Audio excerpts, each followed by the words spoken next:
आज से आरजेडी में तेजस्वी युग की शुरुआत हो गई। आज तेजस्वी यादव आरजेडी के कार्यकारी अध्यक्ष बन गए।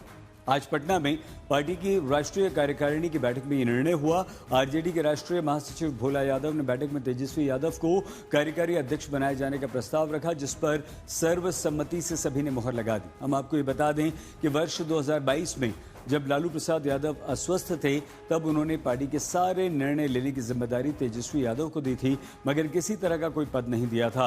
अब पहली बार औपचारिक तौर पर तेजस्वी यादव को आरजेडी का कार्यकारी अध्यक्ष बनाया गया। कार्यकारी अध्यक्ष बनते ही तेजस्वी यादव ने प्रधानमंत्री नरेंद्र मोदी, बीजेपी और नीतीश कुमार पर हमला बोला। या तो मोदी जी के चरणों में रहिए या तो लड़ाई लगी।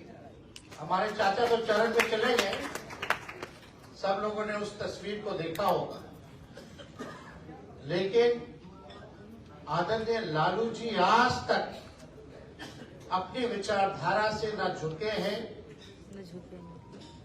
और न झुकने वाले हैं। तो हम इतना भरोसा देते हैं कि हम लोगों को किसी के चरण में जाने की, मेरी जो राय है वो चरण में जाने की, गिरने की नहीं, बल्कि लड़के मरना पसंद है। और हम सब लोग जो है मिल करके लड़ेंगे।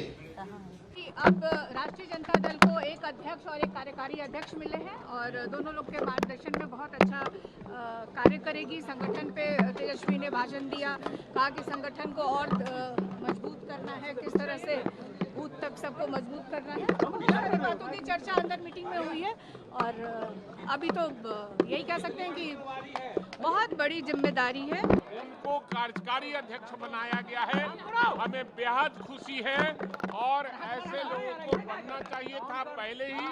अब देर से बने हैं, लेकिन पार्टी अब मजबूती से काम करेगी और गांव में, कस्बा में जाकर, शहरों में जाकर हम पार्टी को मजबूत करने का काम। पार्टी की मजबूती के लिए, संगठन को धारदार बनाने के लिए तेजस्वी प्रसाद यादव जी को कार्यकारी अध्यक्ष के रूप में नियुक्त कर करके आगे बढ़ाना चाहिए। जिस तरीके से उन्होंने पिछले कई वर्षों से पार्टी की मजबूती के लिए काम किया, हम लोग को पूरा भरोसा है कि आने वाले दिनों में पार्टी पूरा मजबूत होकर करके और संगठन स्तर पर धारदार होगा, तभी हम लोग आगे बिहार में बदलाव के लिए काम कर पाएंगे। लोगों की बात सुनी जाएगी कि आखिर हमारी हार जो है वो कैसे हुई, और इस हार को तो हम लोगों ने कभी हार माना ही नहीं। जो 80,000 वोट लाए वो 1 लाख वोट ला के हार जाते हैं चुनाव। इलेक्शन कमीशन ने कहा कि 6 करोड़ समथिंग जो है वोटर है हमारे, और जब वोट गिरता है तब 7.5 करोड़ के आसपास वोटिंग हो जाती है। ये बड़ी चिंता का विषय है देश के लिए, बिहार के लिए। तेजस्वी यादव को आरजेडी का कार्यकारी अध्यक्ष बनाया गया तो लालू परिवार की कलह एक बार फिर से सामने आ गई। लालू प्रसाद यादव की बेटी रोहिणी आचार्य ने सोशल मीडिया एक्स पर अपनी भड़ास निकाली। उन्होंने लिखा, राजनीति के शिखर पुरुष की गौरवशाली पारी का एक तरह से पटाक्षेप, ठकुर सुहाती करने वालों और गिरोह घुसपैठ को उनके हाथों की कठपुतली बने शहजादा की ताजपोशी मुबारक। रोहिणी आचार्य के इस बयान पर जब तेज प्रताप यादव से प्रश्न किया गया तो उन्होंने रोहिणी आचार्य की बातों से सहमति व्यक्त की और कहा कि जो रोहिणी ने कहा वो एकदम सही। तो जिम्मेवारी मिला है तो अपना जिम्मेवारी को निर्वाह करे, और क्या बोल सकते हैं हम। जिसको जो जिम्मेवारी मिलता है उसको अपना पालन करना चाहिए। रोहिणी आचार्य ने ट्वीट करके कहा है कि कठपुतली बना शहजादा मुबारक हो, ताजपोशी मुबारक हो। हाँ, तो सही तो लिखी है उन्होंने जो ट्वीट किया है, बिल्कुल 100% सही ट्वीट किया है।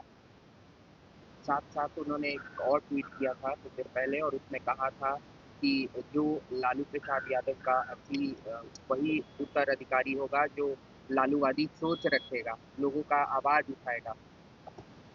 तो अब देखिए, जो फैसला उन्होंने अगर लिया है तो सही में लिया होगा, ऐसा उनको लगा होगा, तो अच्छी बात है, अपना लोग आगे बढ़ रहा है।